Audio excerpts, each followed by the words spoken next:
But then that cut kind of, I think it's what made the difference.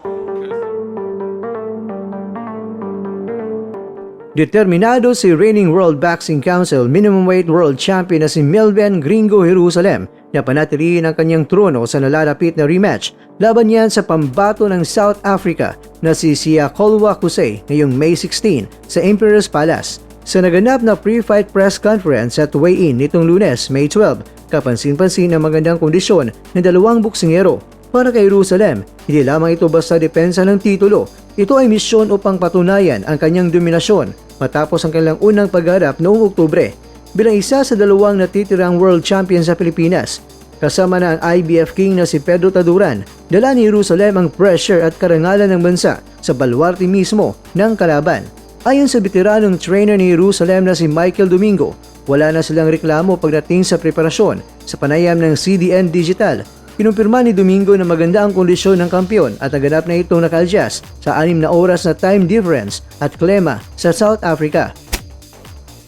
Inamin ni Domingo na naging relax si Jerusalem sa unang laban nila sa Smart Araneta Coliseum dahil sa home court advantage. Ngunit ngayon, ibang usapan na.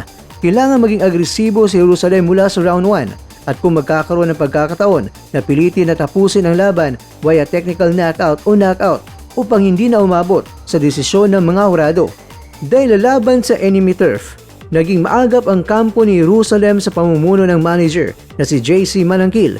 Hiniling nila sa WBC ang pagkakaroon ng mga reputable at neutral na mga opisyal upang matiyak na walang magaganap na lutuan o pabor sa hometown challenger.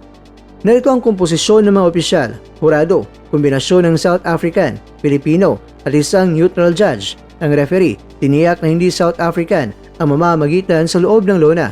At ayon kay Domingo, malaga ito upang maging kampante ang boksingero niyang tanging isipin na lamang ay ang manalo sa bawat round. Mga kakwento, nakatagda ngayong araw ang formal na weigh-in para sa rematch. Inaasahan na walang magiging problema sa timbang ang dalawa. Matapos ang kanilang matinding training camp, ang panalo ni Jerusalem ay krusyal para sa dangal ng boxing sa Pilipinas ngayong taong 2026.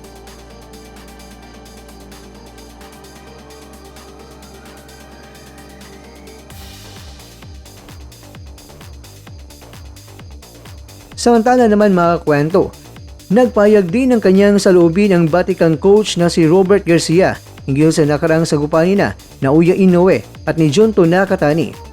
Mga kwento, ayon kay Garcia, naging technical ang laban imbes na purong bakbakan sa simula. Una niya, ibinigay ni Nakatani ang mga unang rounds, ngunit nang umrangkada na ito ay niyanig si Inoue.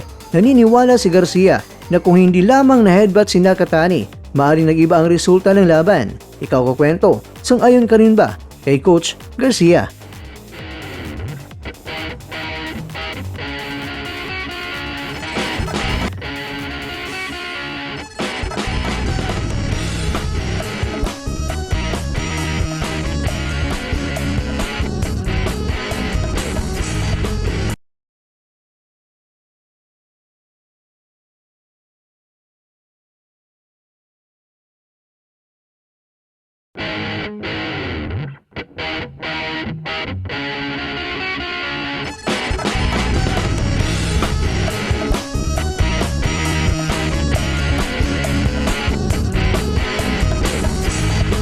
Sa bawat suntok, may pangarap. Sa bawat... Mga kakwento, hanggang dito na lang muna ang ating kwentuhan. Huwag kalimutan na mag-like, share at subscribe.